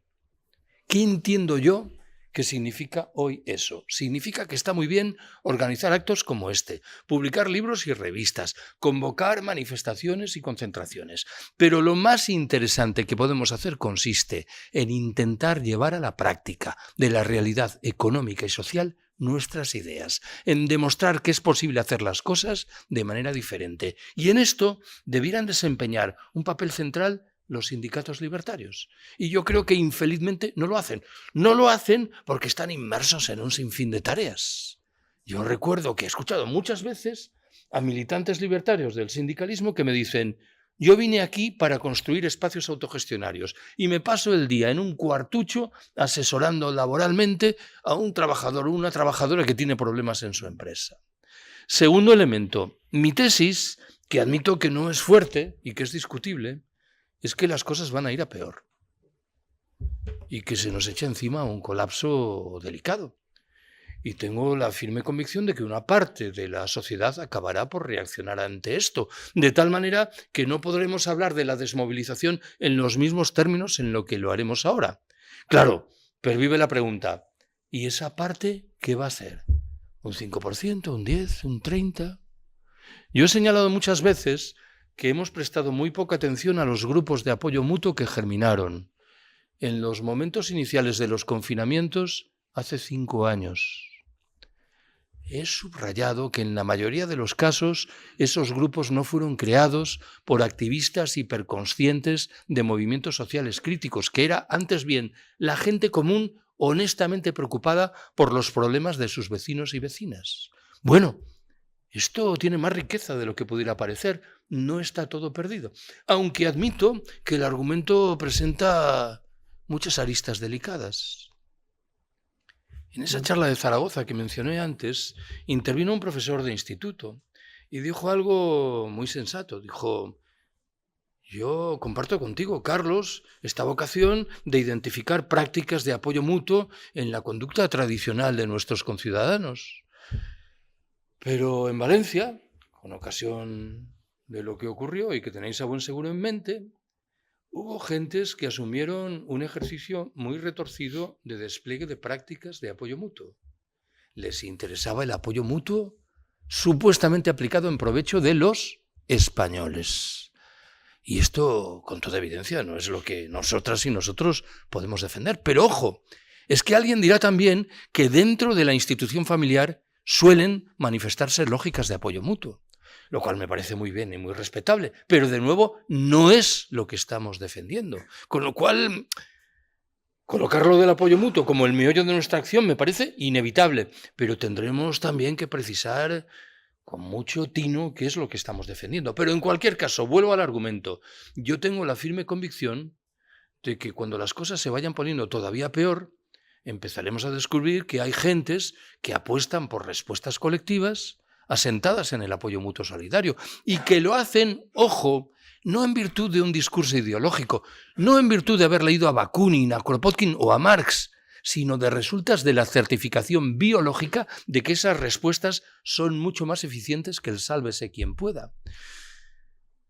Esto es una invitación a un optimismo mesurado. La otra, quienes me conocéis lo sabéis, pasa por la reivindicación de lo que hacen en Chiapas o en Rojava gentes vinculadas con culturas precapitalistas. Ojo, son gentes que viven en un escenario mental y emocional diferente del nuestro, que todavía conservan elementos de autogestión y de apoyo mutuo naturales, no castigados por la lógica del sistema, no corroídos como ocurre con nosotras en la sociedad en la que vivimos. Pero, en fin, me parece que esta discusión, por un lado, es perfectamente necesaria, como son necesarias las prácticas en las que tienen que concretarse. A mí, si me permitís, me gustaría apuntar un poquito a lo que dice Carlos. En el sentido, yo ofrecería también como posible alternativa o vía la del descreimiento. Algo que parece al decrecimiento, no, el descreimiento. Yo pienso que hay algo que yo, viendo un poco el cambio de lo que decía el compañero que intervino últimamente, de la falta como de rebeldía, el exceso de sumisión o que no se hace las cosas. Antes, pienso, cuando era más joven, que creíamos menos en que desde arriba, cualquiera, quien fuera que estuviera arriba, nos iba a arreglar la vida. Siempre teníamos más recelo y mucha menos confianza. Yo recuerdo con 20 muy pocos años empecé a trabajar en las obras allí en Oviedo y cuando te ponías a leer un periódico o algo allí, los compañeros mayores decían: eso no tiene de verdad más que la fecha, y ni siquiera a veces hasta se equivocan en la fecha que ponen. O sea, no te creas nada, ¿no? Hoy me doy cuenta, sobre todo yo también tengo hijos un poco mayores que tu hija, pero hablando con ellos y con compañeros suyos de trabajo, mi hijo trabaja en Renfe, sigue la saga ferroviaria, hay como una especie de confianza, o no sé si eso que se llama el buenismo tiene algo que ver con eso o algo así, que quienes nos dirigen no son tan malos y no hacen las cosas por pretender explotarnos o no, que parece que eso que dicen que se preocupan por nosotros y contra el cambio climático, que siempre lo que hacen, todas las medidas que toman parece ser que son por nuestro bien y contra el cambio climático, y que entonces de ahí se infiere una situación que es que si las cosas no van mejor es porque no pueden ir mejor, no pueden ser de otra manera, como si se tratara de un fenómeno natural, no porque los dirigentes estén al servicio del gran capital y su única preocupación y su fundamental y principal preocupación sea obtener de nosotros el máximo beneficio a través de la máxima explotación, como siempre se hizo. Creo que entrar en una fase de descreimiento en este sentido es fundamental para intentar recuperar en parte, o por lo menos en lo posible, por lo menos la rebeldía. No sé si la organización y un movimiento obrero potente, estas cosas, pero por lo menos la rebeldía.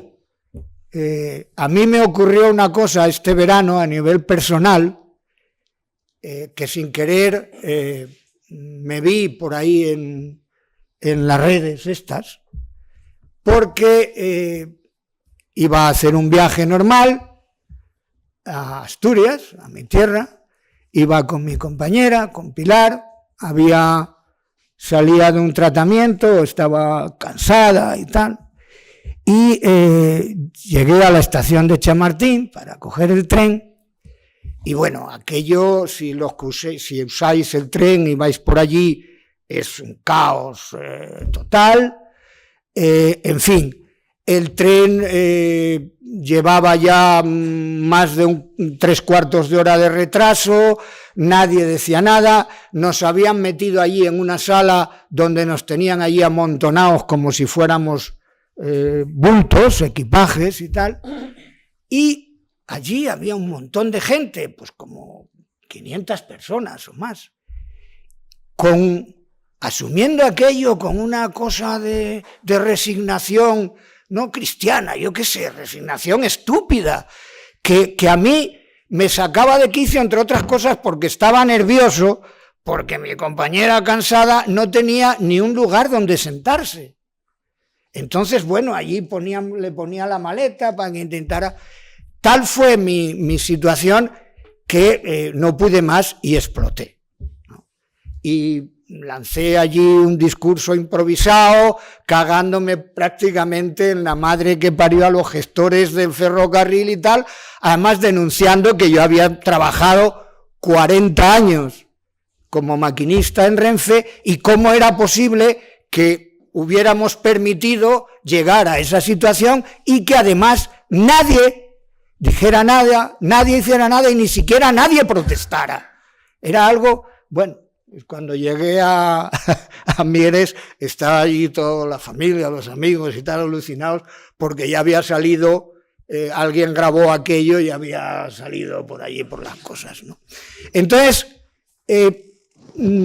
yo cuando voy por ahí por la vida, digo, ¿cómo es posible? Me encuentro con situaciones como esta y veo que efectivamente ya no es cuestión de un movimiento obrero o algo más serio, no, es que el mínimo espíritu de rebeldía parece que desapareció. No sé si tiene o no tiene que ver y hasta qué punto las redes y todo el tema ¿no? En fin, pero yo sí me gustaría terminar esta intervención lanzando una preguntilla al aire, a ver si encuentro respuestas de una u otra manera, ¿no? ¿Os creéis de verdad que en lo que se estaba comentando pueda calar o pueda tener cierta influencia o tenga incidencia la falacia esa que esgrimen los dirigentes estos ahora tipo Milei o Trump o tal, que se declaran antisistema?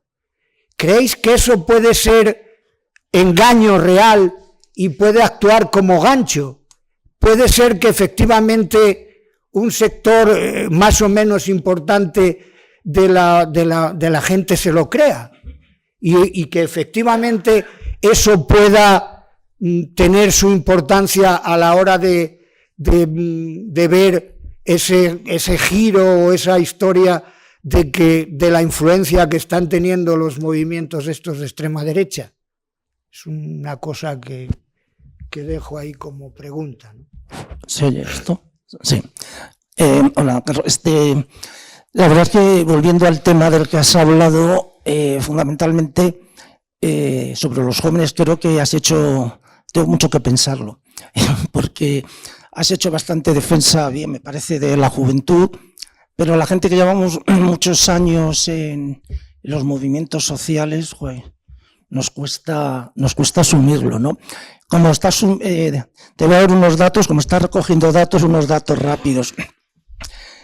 Como creo que sabe, yo llevo muchos años colaborando en la Escuela Popular de la Prospe, y a los mayores se nos ocurrió que en una escuela autogestionaria y tal, que estaba bien dar un poco de formación a los jóvenes sobre anarquismo. Y ayer mismo empezamos el ciclo sobre anarquismo. Asistieron 20 y tantas personas de la escuela y ni una tenía menos de 40 años. Para tus estadísticas.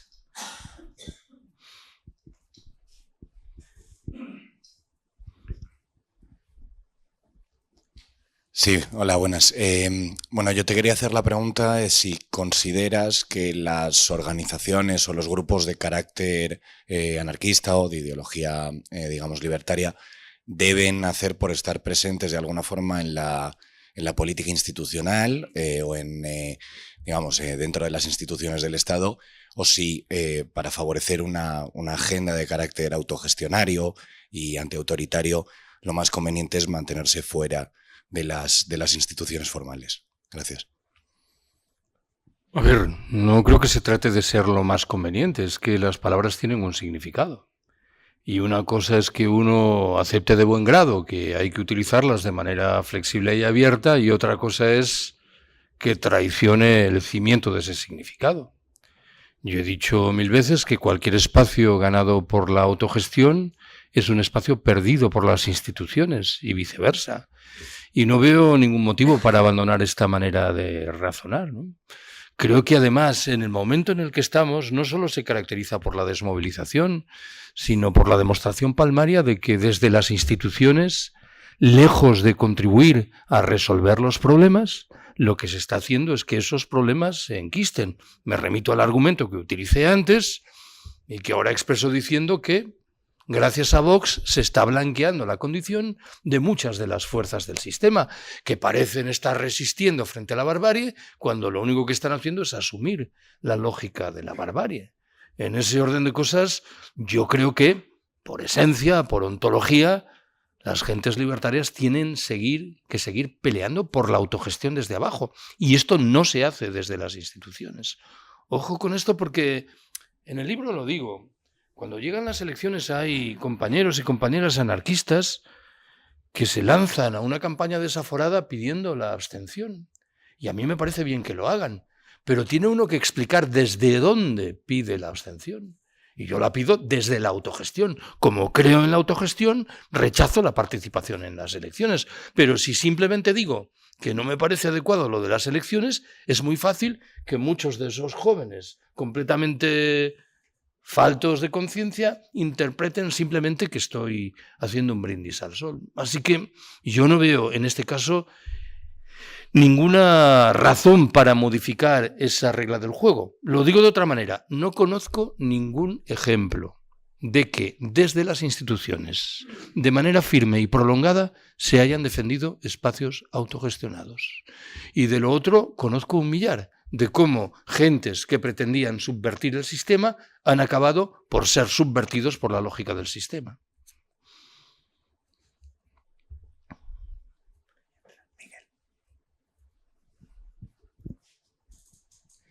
Sí, yo quería preguntarte si no te importa el meterte un poco con los padres. Hablamos con los padres, con nosotros los padres, los que tenemos hijos, ¿no? Tenemos hijos y hablamos de desmovilización y hablamos de nuestros jóvenes. Bueno, ya mi hija ya no es tan joven, pero bueno, la meto un poco en esto de la desmovilización y quería saber tu opinión de en qué medida los padres somos culpables de que nuestros hijos se desmovilicen tanto. Antes recordarás que dije que entendía que cuando mis colegas en la universidad lanzaban dardos contra los jóvenes por su falta de espíritu crítico, su escasa voluntad de participar en debates, su nula vocación lectora, yo me sublevaba y decía, bueno, si esto es verdad, será por nuestra culpa.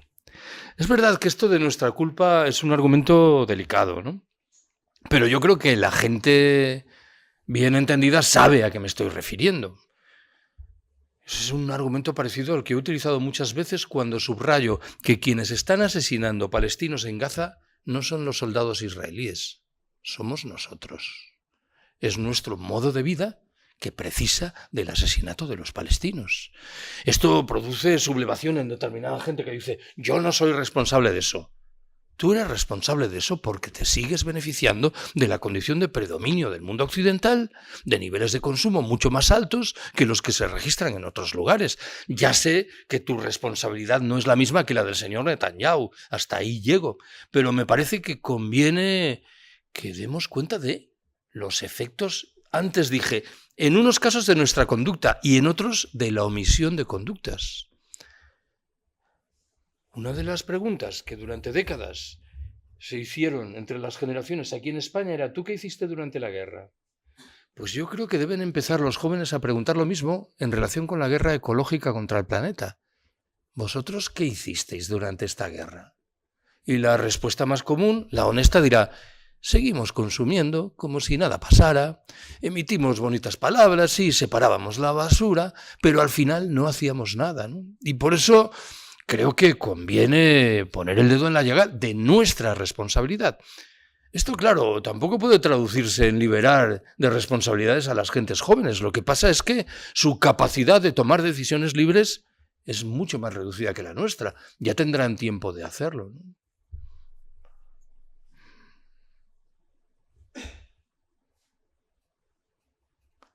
¿A la una?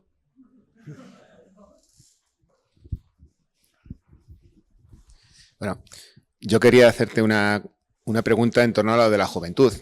En la época dorada del anarcosindicalismo, la etapa de la juventud era muy breve y no tenía una percepción social tan romántica como se tiene hoy, con eso de cuando se habla de la juventud como una época dorada, una etapa muy buena de la vida, ¿no? Tú sabes que antiguamente la gente pasaba casi de la infancia a la edad adulta, a edad temprana, se integraba en los tajos, se casaba muy pronto, eran padres muy pronto, por lo tanto, esa juventud, vamos, con 20 años, la mayor parte de la gente ya llevaba unos cuantos años como adulto. Si esta circunstancia de que no hubiera una juventud, como se entiende hoy, favoreció el crecimiento de los movimientos sociopolíticos revolucionarios, y que justamente la creación de esa juventud ha sido un elemento que favorece las herramientas que tiene el poder para crear, fomentar su ideología y dominar a las clases populares. Está bien pensado. Claro, remite a la discusión más general de la progresiva integración en el sistema, de capas de la población que antes se hallaban en una situación tan extrema que probablemente no les quedaba más horizonte que abrazar una propuesta revolucionaria fuera cual fuere. Pero tienes razón. Yo recuerdo haber leído hace unos meses un libro sobre los Ateneos Libertarios Vallecanos. Y en uno de los apéndices recoge un listado de los afiliados a uno de esos Ateneos. Y la mayoría de esas gentes tenían 16, 17, 18, 20 años. Igual el escenario era el contrario del que tenemos que afrontar hoy. Había una inflación de jóvenes que obligaba a asumir un ejercicio demasiado rápido, tú lo has sugerido, de acción y de intervención. Pero esto que cuento ahora me trae a la memoria algo que no he dicho antes, pero que me parece tan necesario como esto de lo que estamos hablando. Yo voy con mucha frecuencia a dar charlas a centros sociales, ocupados o no ocupados. La mayoría son juveniles. Y yo echo de menos que alguien pregunte allí: ¿y la gente mayor por qué no está aquí? De la misma manera que en otros recintos decimos: ¿por qué no hay jóvenes que vienen aquí? ¿Por qué no hay la reciprocidad? Yo he dicho muchas veces que muchos ancianos conservan una cultura de conocimientos, de capacidades tecnológicas ingentes que contribuirían a levantar esos centros sociales. No solo eso, permitirían que en vez de abrir 2 o 3 horas a las 8 de la tarde, abriesen por las mañanas y por la tarde. Y esa gente, entiendo que en muchos casos, se sentiría orgullosa y agradecida de que se les permitiese hacer eso, ¿no? Tu pregunta está bien, y lo he anotado aquí, porque nos obliga también a modular nuestras consideraciones sobre la base de cómo en los momentos históricos el papel de los ancianos o de los jóvenes fue distinto. En la CNT, antes de la Guerra Civil, había un respeto reverencial por los ancianos. Formaba parte en realidad de la cultura política general. Los ancianos eran gentes que merecían admiración y solidaridad. Esto se ha ido perdiendo con el paso de los años, ¿no? Pero está bien pensado lo que dices. Hola, buenas tardes. Gracias por la charla y yo quería hablar sobre 2 puntos. El primero, el tema de que los jóvenes no estén tan presentes. Yo tengo 24 y hasta hace muy poco no empecé a interesarme por el anarquismo porque no tenía ni puta idea. O sea, el anarquismo para mí hasta mis 20 años es un párrafo así en un libro de texto de historia. O sea, lo que pienso yo es que no hay tantos jóvenes porque no se ha adaptado a comunicárselo a los jóvenes. Yo en mi época de adolescente, a los 12 años, lo que estaba de moda era, bueno, y sigue estando bastante de moda, es el ser gay. Y el lado político va más por las izquierdas, el rollo queer, el rollo drag. Entonces era más fácil hablar sobre ese tipo de políticas antes que el anarquismo. Yo no he conocido a nadie anarquista hasta hace un año y no es de mi generación. Entonces es como un movimiento que no está... ¿cómo explicarlo? No se nos ha presentado nunca. Entonces es como, ¿cómo queréis que haya gente si no se presenta, no se mueve por redes sociales, no veo anuncios, no veo carteles? Yo he venido aquí hoy porque mi amigo me ha traído. O sea, si no, no me hubiese enterado. Y el libro pone que es para jóvenes. No sé si me explico, que no va como crítica, sino que oigo las quejas, pero es que no nos llegan. Respecto al tema de que no hay esa actitud tan revolucionaria, mi generación, hablo de las personas del 2000, nosotros supongo que en nuestra infancia, el 2008, el tema de la crisis fue como el momento más bajo que hemos vivido, pero éramos niños, no nos afectó tanto como os puede haber afectado a los adultos. Entonces es como, sí, hay que indignarse. Nosotros éramos niños, jugábamos y ahora hay cosas muy malas, pero repito, o nos enteramos por las redes sociales, que puede darnos visiones muy cerradas, y lo que hablamos entre nosotros, tampoco tenemos mucha gente más adulta a la que acudir que no sean nuestros padres o tíos o algún amigo, repito, como he podido acudir yo, pero no hay una diferencia generacional sobre cómo hablar de esos temas importante. O sea, es lo que mencionabas, los jóvenes ahora, y yo hablo desde mi perspectiva y de mis grupos cercanos, nos podemos quejar de la precariedad laboral, pero tampoco sabemos muy bien de dónde viene eso, y a la hora de buscar respuestas, los adultos funcionales, entre comillas, nos van a decir que es problema de esta cosa política que tú no vas a entender. No sé si me explico. Entonces, como, bueno, hemos sido muy sobreprotegidos en algunas cosas porque es una generación de paz. O sea, nosotros no hemos vivido hambrunas, no hemos vivido guerras, no hemos vivido una represión policial de la hostia, hemos estado bastante tranquilos. Entonces yo entiendo que no haya esa pasión por luchar por X derechos cuando hemos estado en cunas de oro. Me parece importante. Y respecto al que la derecha haya sido más popular, yo personalmente, aparte de lo de la moda, creo que es incultura. Repito, yo por los círculos que me he movido, lo que está muy de moda ahora es el tema izquierdas, el ser gay es súper guay. De hecho, en mi caso, si yo no me había liado con una tía, era la pestada del grupo. Entonces, al final sientes tanto rechazo hacia eso que te están intentando imponer los de tu grupo que te mueves hacia... No es mi caso, pero sí que lo he vivido. Gente que dice, es que me da tanto asco hablar con vosotros porque si soy heterosexual, hombre blanco, me jodéis. Pues mejor me voy a la derecha, donde al menos me siento un mínimo arropado. Es lo que yo he visto. Repito, no puedo hablar por toda mi generación o similares, pero bueno, gracias. A ver, muchas cosas interesantes. Rescato la primera. Hablamos de los jóvenes y damos por descontado que configuran un grupo homogéneo, incluso en términos de edad, ¿no es así? No es la misma la condición. Algo de esto dije cuando relaté esa conversación con mi hija, de alguien que nació en 1995 y de alguien que lo hizo en 2008. Quien ha nacido en 2008 se ha chupado las sucesivas crisis en el escenario de la crisis financiera, de la pandemia. Los problemas de salud mental parece que se acumulan en este grupo de edad y no tanto en el anterior. Segundo elemento. Tú dices que habéis vivido en un mundo tranquilo, en paz, y yo lo admito.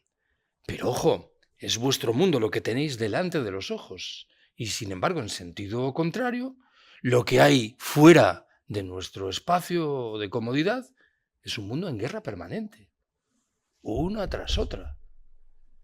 Sin acabar Ucrania, empieza lo de Palestina y lo que vendrá pasado mañana. Y yo creo que mucha gente joven, lo ha dicho alguien hoy, pues no está preparada para asumir esto. Es decir, ¿cómo procesas esto mentalmente? A menos que no te interese nada, ¿no? Pero yo sigo pensando que pese a todo, esto no lo he dicho antes, pero lo digo ahora, cuando yo hablo con jóvenes ante los cuales tengo muchas cautelas, que pienso que no me van a aportar nada o que me van a producir indignación, siempre encuentro gente muy abierta, interesante, que acrecienta tu comprensión del mundo. Constantemente mantengo esta tesis. No son tan tontos como pudiera parecer, ni tan rastreros. Tercer elemento. A ver, es que no me importa tanto que los jóvenes se relacionen con anarquistas o con gentes militantes en movimientos anarquistas. Yo he dicho antes que me interesan más las conductas que las etiquetas. Y yo creo que es muy fácil encontrar con gentes que participan de la lógica de la autogestión, que rechazan la autoridad, que practican el apoyo mutuo. Y no me importa que sean anarquistas, me parece muy bien que lo sean, pero no es una condición sine qua non. Y esto también tiene algo que ver con lo de las estrategias de comunicación. Infelizmente, conozco a bastantes anarquistas que son más bien anarcotestosterónicos, que miran a los demás por encima del hombro, despreciándolos, y parecen pensar que los demás son tontos. Bueno, pues los demás no suelen ser tontos, y esta gente hace muchísimo daño. ¿Cuánta gente ha pasado por el mundo libertario en las 4 últimas décadas y se ha ido un poco asqueada de este tipo de conductas? En fin, mientras te escuchaba, me ha venido a la cabeza algo que he pensado esta mañana, que tiene que ver con una de mis obsesiones, la de los libros. Muchas veces, me he enfrentado, he escuchado que colegas, amigos o gente me decía, oye, Carlos, ¿qué libro le puedo dar a mi hijo de 15 años para que tome contacto con el anarquismo? La tarea es complicada. Alguien respondería, Dios y el Estado de Bakunin. Dios mío, por favor, Dios mío. Ahí han acabado muchas vocaciones libertarias, ¿no? Ese es un texto filosofante que se ocupa de la discusión teológica, que tiene ciertamente en determinados momentos arrebatos de lucidez extrema, pero que como manual de pedagogía no sirve para nada. El apoyo mutuo de Kropotkin es un libro maravilloso, pero no es una introducción al anarquismo. Es una introducción a uno de los elementos vertebradores principales del anarquismo. Entonces, ¿qué tiene uno que hacer? Pues echar mano de un puñado de folletos muy pedagógicos, redactados por Kropotkin, por Malatesta, por Reclus, por el propio Bakunin, en el buen entendido de que son folletos de hace 100 años y dan respuesta a muchas materias importantes, pero dejan en el aire otras. Ojo, que los problemas los tienen también nuestros camaradas marxistas. ¿Qué libro le doy a mi hijo para que tome contacto con el marxismo? El Capital. Claro, da risa. Que son 2000 páginas de un lenguaje económico difícilmente accesible. Incluso alguna versión abreviada que las hay bien hecha, pues no da para mucho.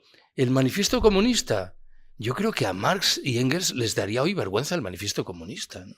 Dirían, joder, a ver. Y lo cierto es que tuvieron la oportunidad de revisarlo. Sabéis que uno de mis libros, que yo no sé si presenté aquí, es sobre el Marx tardío. El Marx de los últimos años, cuando empieza a pensar en clave mucho más abierta sobre los problemas del campesinado, de las revoluciones, del proletariado. Y Marx tuvo la oportunidad de escribir un prólogo a la segunda o la tercera edición rusa del Manifiesto Comunista. Y se rajó. Debió pensar, uy, si aquí digo lo que pienso del Manifiesto Comunista, me van a cortar los huevos todos mis compañeros. Con lo cual, prefirió dejar las cosas así como nada.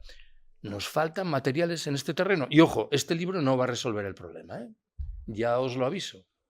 Y no lo va a resolver porque, vuelvo a lo que dije al principio, no he hecho un esfuerzo particular por desplegar un lenguaje asequible.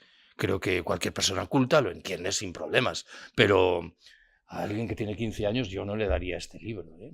Bueno, tenemos en cualquier caso problemas de comunicación por vías diferentes, pero no le prestes tanta atención al fenómeno ideológico de acercarte al anarquismo, como al fenómeno biológico de redescubrir que en tu propia conducta y la de tus amigos y amigas hay conductas libertarias y que se trata de hacer que eso hierva de manera... Y ya tendrás tiempo de acercarte a un movimiento anarquista, que para eso están. Ni al anterior ni al anterior, o incluso a mi juventud. No te imagino joven, ¿eh? No. Pues sí, además era un poco gamberrete. Eso sí lo creo. Para empezar, tenemos un defecto muy grande. Yo digo, por ejemplo, en organizaciones como CNT, es que esperamos que la gente venga a ti. No, perdona, el que tienes que ir eres tú hacia los demás. Y tienes que hacerlo de forma que sea agradable, no que sea como si entraras en el ejército o entraras a hacerte un seminario, por ejemplo, en el Paular. No, tiene que ser agradable, muy en clave de ser sincero y simple. O sea, que sea atractivo. Reconocer los problemas propios. Claro, efectivamente. Bueno, es evidente. Que tenemos muchos. Muchos. Entonces, yo siempre lo digo que es un fallo enorme. Es decir, no, en una palabra, la mayoría de las veces no sabemos vender el producto. Así, aunque suene a capitalista, pero es la verdad. Hola, bueno, primero, sí, quería agradecer la charla. Yo, un par de reflexiones. Yo vengo de Barcelona y a la pregunta que estaba haciendo el compañero antes sobre, desde dentro de la institución, daros un pequeño reflejo de algo que ha pasado en Barcelona después de varios años de un gobierno en la alcaldía progresista, ¿no? En el que ahora muchos movimientos sociales en lo que se han encontrado es en un, bueno, pues que han estado súper subvencionados. Ha llegado el momento que cambian las tornas, se cierran los grifos y ahora mismo eso ha sido un páramo. O sea, ha arrasado con gran parte de esos movimientos sociales que han generado una dependencia a esa subvención y a ese grifo. En el momento que se ha cerrado, lo que ha hecho es ahogarlos, literalmente. Que algo parecido ocurrió en Madrid hace unos años, después del gobierno de Carmena. Correcto. Lo único es que tenemos la dudosa suerte, o no sé, de que ha sido más largo y entonces yo creo que el crecimiento también ha sido, ¿no? O sea, se han generado unas estructuras que no correspondían con realmente esas bases, ¿no? Sino con una entrada de recursos que no correspondía realmente con la capacidad de autogestión y de autoorganización, ¿no? Y luego, respecto al tema de la juventud, nosotros hemos estado viviendo mucho tiempo con esa reflexión que suena un poco cuando te vas haciendo mayor de, ¿no? La gente joven, ¿no? Esos estigmas de la gente joven de hoy en día, ¿no? Hasta que llegó un momento que, bueno, llega el procés, la gente se pone delante de las escuelas. Hay un momento en el que, como en el 15M, el movimiento libertario se queda como viendo que están pasando cosas en la calle, se generan un montón de debates y alguna gente dice, bueno, están pasando cosas, la gente se está organizando, mal que pese, y no viene de nosotros, pero sí podemos aportar o ver o empujar hacia un lado o hacia otro, ¿no? Pero lo que pasa es gente poniéndose a poner la otra mejilla, ¿no? ¿Qué pasa con la juventud? Pues que cuando llega la sentencia de repente se monta una batalla campal en la Plaza Urquinaona como no se había visto en décadas, pero en décadas tirando corto, ¿no? Y de repente son chavales de 16, 18, 19 años que están a miles, pero literalmente, como no se ha visto nunca, reventando toda la Vía Layetana, ¿no? Plantando cara a la policía como no lo habíamos podido hacer muchos de nosotros en toda nuestra trayectoria política, ¿no? Pero ¿qué ha pasado con eso, no? ¿Y a qué ha llegado, no? Un poco la sensación de que todo eso es que alguien ha prendido la mecha antes de tiempo para realmente quemar todo ese potencial. Porque si os cuento lo que les ha pasado, y hablo de ellos y no me siento ahí representado, con todo ese movimiento y toda esa fuerza que que se arrastró hacia el tema del procés, pues realmente si os cuento, diría que casi están peor que nosotros, ¿no?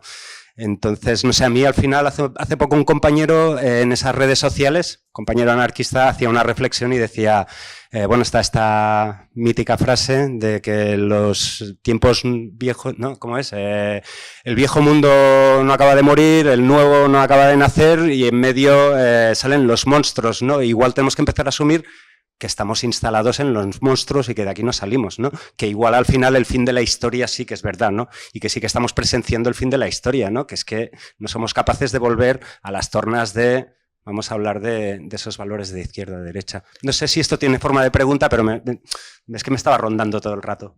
Lo último que acabas de decir me recuerda a un argumento que yo utilizo con mucha frecuencia. Yo sigo utilizando la palabra colapso como si remitiese a un fenómeno futuro. Pero si alguien me dice que el colapso es lo que tenemos ahí, delante de los ojos en la calle, me parece que el argumento está bien tirado. Simplemente no nos hemos enterado, no hemos tomado nota de una realidad tétrica que ya está aquí. Probablemente no con la intensidad esperable en el futuro, pero está ahí. Y sin embargo, voy a decir algo en provecho de una tesis que viene a sugerir que estamos mejor que en otros lugares. Y estoy pensando ahora en el movimiento libertario. En los 2 últimos años he ido 2 veces a La Bañeza, en León. Hay un Ateneo Libertario.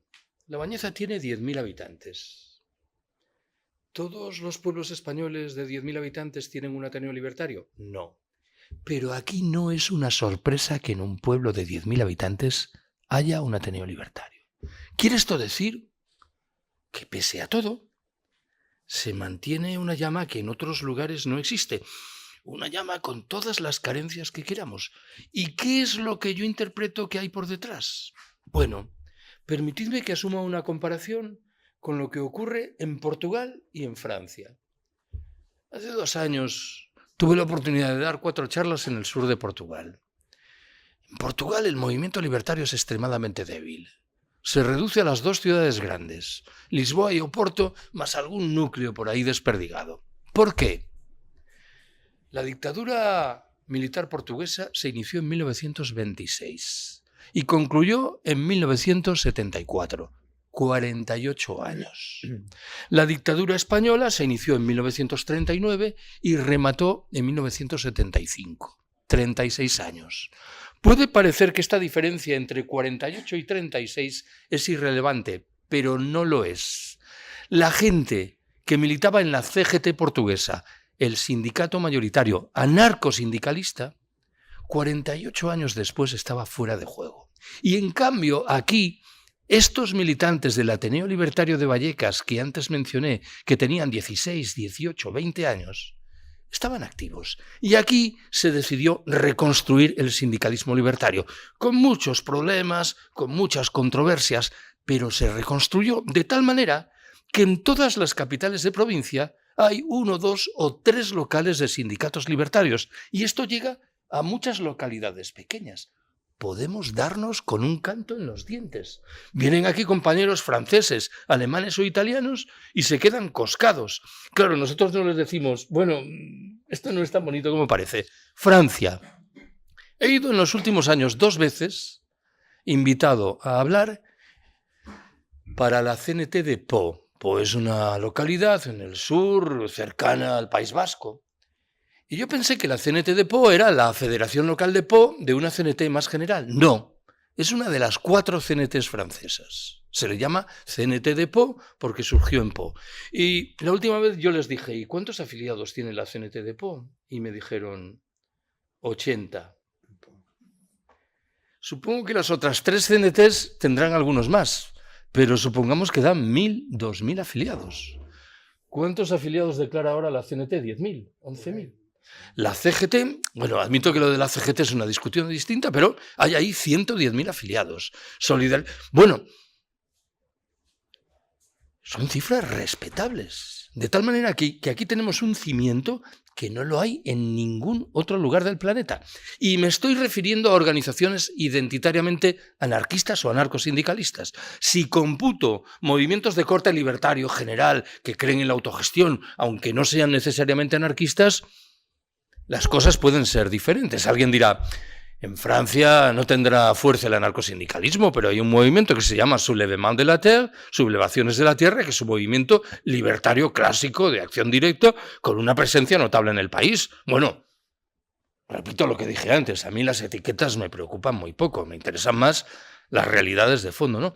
Pero tenemos aquí un cimiento que no existe. Tú dices que vienes de Cataluña. Claro, he dicho aquí, y aquí también hay que matizar, esta ciudad en la que estamos es una ciudad singularmente muerta. Ya sé que mi experiencia vale lo que vale, pero yo recibo una invitación a hablar en Madrid por 5 en Barcelona. Y esto quiere decir algo, ¿no? Que hay una red asociativa mucho más sólida, mucho más fuerte. No sé si tiene que ver con el hecho de que aquí están todas las cupulillas de todas las organizaciones y esto en términos de movilización no es particularmente ágil. Pero en fin, lo que quiero subrayar es que el panorama, si supiésemos utilizar inteligentemente estos recursos, igual nos darían más alegrías de lo que pueda parecer. Bueno, pues muchas gracias. Bueno.